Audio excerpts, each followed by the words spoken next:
Сәлем құрметті оқушы. Бүгін біз математика сабағынан бөліктер және бүтін деген санды өтеміз. Мынандай белгісіз таңбасын теңдіктің белгісіз бөлігін көрсету үшін пайдалануды үйренеміз. Ал енді бүтін мен бөліктерді теңдіктер құрастырып көрейік.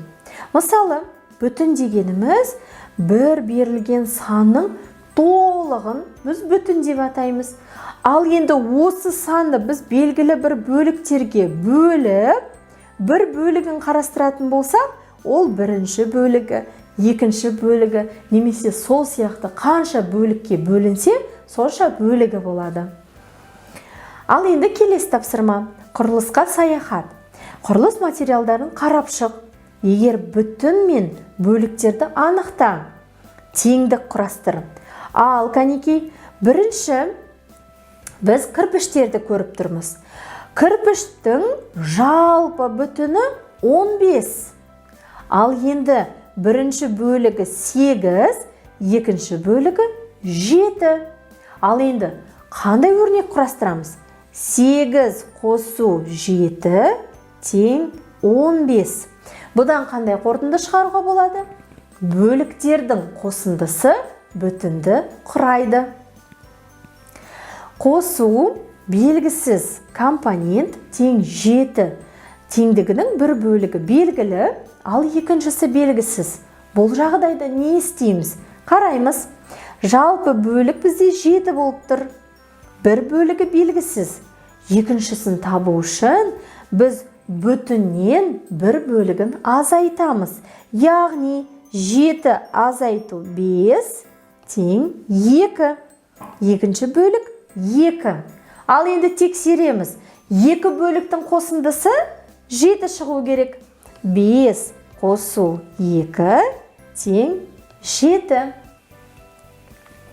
Ал енді құрылысшылар жаңа үйдің 5 қабатын салып бітірді. Олар әлі бірнеше қабат үй салу қажет. Жалпы салынып жатқан үй 9 қабатты. Енді оларға әлі неше қабатын салу қажет?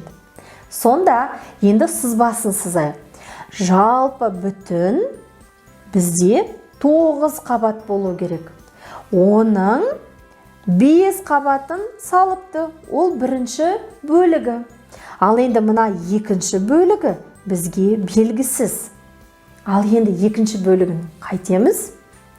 Әрине 9-дан 5-ті азайтамыз. 4. Міне екінші бөлігі 4 екен. Тексереміз. 4-ке 5-ті қосқан кезде 9 шыға ма? Әрине, сондықтан біздің шығарған есебіміз дұрыс. Келесі. Үйді жөндеуден өткіз. Үйдегі белгісіз санның мәнін тап, кірпішті сәйкес келетін үймен қос. Ал кәнекей 10-ға қай санды қосқан кезде 12 болады? 2-ні. Тамаша. Ал енді 2 деген кірпіш бар ма бізде? 2 деген бізде кірпіш жоқ екен. Келесі, қай санға 8-ді қосқанда 19 шығады? Ол үшін 19-дан 8-ді азайту қажет. 11.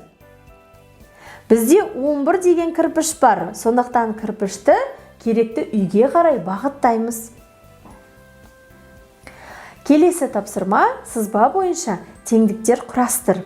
Бірінші асы 7 қосу белгісіз тең 10.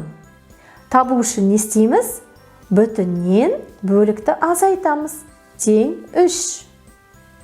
Сонда екінші бөлігі 3. Және 7 мен 3-тің қосындысы 10 шыға ма? Я, сондықтан біздің өрнегіміз дұрыс деген сөз. Ә, В, Г нұсқаларын толығымен мен сияқты жазып шық.